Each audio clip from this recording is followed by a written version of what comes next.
మనిషి కనిపించరు, ఎక్కడున్నారో జాడ దొరకదు. కానీ కోర్టులో మాత్రం బెయిల్ పిటిషన్ వేస్తున్నారు. ఇది రాజంపేట ఎంపీ మిథున్ రెడ్డి తీరు. ఇంతకీ where is YCP MP Mithun Reddy?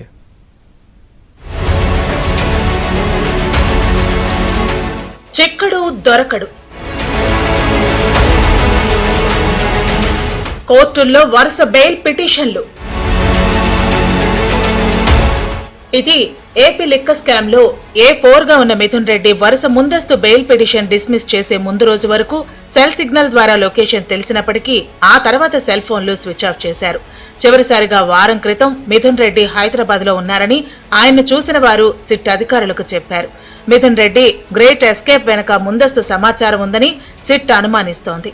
అందుకే మిథున్ రెడ్డి అరెస్టు వారెంట్ కోసం విజయవాడ కోర్టులో పిటిషన్ దాఖలు చేయాలని నిర్ణయానికి వచ్చారు. మరోవైపు సుప్రీంకోర్టును ఆశ్రయించేందుకు మిథున్ రెడ్డి ప్రయత్నం చేస్తున్నారు. ఇటు సిట్ అధికారులు కూడా సుప్రీంకోర్టు సీనియర్ న్యాయవాదులతో టచ్ లో ఉన్నారు. మిథున్ రెడ్డి కోసం హైదరాబాద్, ఢిల్లీ, బెంగళూరులో సిట్ బృందాలు గాలిస్తున్నాయి. ఈ నెల 21 నుంచి పార్లమెంటు సమావేశాలు ప్రారంభం అవుతూ ఉండటంతో సిట్ అధికారులు ఢిల్లీలో మకాం వేశారు. ఇటు బెంగళూరు, హైదరాబాద్ లో కూడా సిట్ బృందం మకాం వేసింది. విదేశాలకు పారిపోకుండా ఇప్పటికే లుకౌట్ సర్క్యులర్ జారీ చేశారు. మిథున్ రెడ్డి అరెస్టుకు వారెంట్ ఇవ్వాలని విజయవాడ ఏసీబీ కోర్టులో పిటిషన్ దాఖలు చేయాలని సిట్ నిర్ణయించింది.